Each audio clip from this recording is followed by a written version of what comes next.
Chicken खायला खूप आवडतं, पण खूप सारं तामझाम नको. तर आज मी सुक्क चिकनची अगदी साधी रेसिपी शेअर करत आहे. बनवायला तर सोपी आहेच, पण खायला तेवढीच चविष्ट.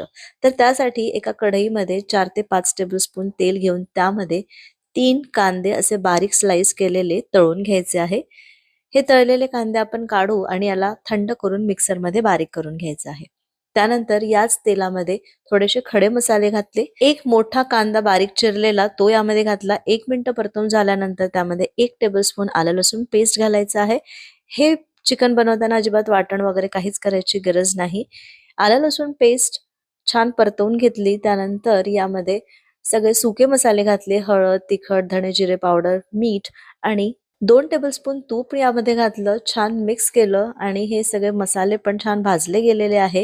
आता यामध्ये हे चिकन घालायचं. चिकन वगैरे मॅरिनेट करायची गरज नाही आणि मस्त हे चिकन छान शिजवून घ्यायचं. 20 ते 25 मिनिटात ही भाजी तयार होते. ते सुरुवातीला कांदे तळून घेतले होते, त्याची पेस्ट करून ती पण यामध्ये घालायची आणि परत 10 मिनिटं छान शिजवायचं.